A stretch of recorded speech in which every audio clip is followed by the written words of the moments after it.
And I'm not ruling out that there might be a possibility down the line that I might decide that after I've done this artistic thing and accomplished what I need to accomplish, I might get into it. But to be able to be alive in an era where we see a President Barack Obama is an exciting thing, and it's a blessing.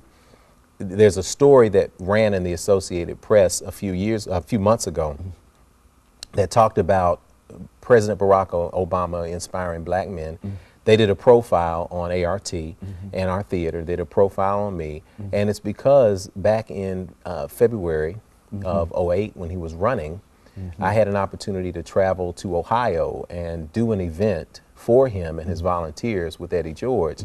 And we went there, and after the event they said, well, President Obama's speaking at Ohio State tomorrow, and you know, we appreciate what you guys did. Would you like to meet him? And we're like, are you kidding me? So we went, we got into a room, and it was a room full of politicians, and everybody was, hi, how are you? I'm representative, you know, all of that. And then the one guy walks in the room who is totally not a politician at all. He walks through the door and just says, man, I didn't know it'd be so much snow up here. And it's Barack Obama. And we were like, wow. So he came over. He spent time, he was late, it was a blizzard up there, but he spent time with everybody in the room. I got an opportunity to talk to him for a couple of minutes, take a picture with him, just really get to know one-on-one for just a couple of minutes the energy and spirit of the gentleman. And it was a very, very enlightening experience. I told him what we were doing in Tennessee. He said, keep doing that, because what we need is people like you to do their small part all over the place, and it can change the world. And that inspired me. I came back, that was February, we came back, and the next month found a building to start working on for the theater. So I think that his energy is infectious. I'm excited. I'm honored that I was able to meet him, and people see the picture in the theater, they're like, is that a cardboard cutout, or is that really him? But I hope to see him again. We'd like to have him into town and to visit Amon-Ra.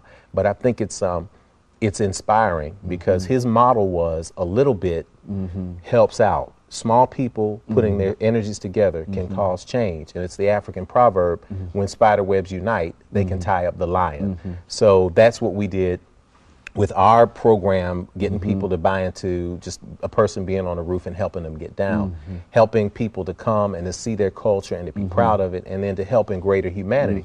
It just takes all of us doing a little bit to make something big happen. And it was very inspirational, and I think the same thing, and I've had an opportunity to talk to just many people since the time of his election, and the same thing, I always ask the same question, what's your story in reference to this? And everybody say the same thing, that it never would have had, they never thought it would happen, and they've been so inspired, and now they want to do some greater things. That's right. And I think that that's what you've demonstrated here, that you've done a lot of good things, Jeff, but as they say in television and radio and theater, the best is what? Yet to come. Yet to come, we certainly indeed. appreciate you. We've got about half a minute, but have you got any kind of statement that you'd like to make over the last 10 or 15 seconds before we call it a day? Well, Doc, I'll just say that I'm honored to sit here, because you've been a giant and very much a model for all of us. And I appreciate you for what you're doing.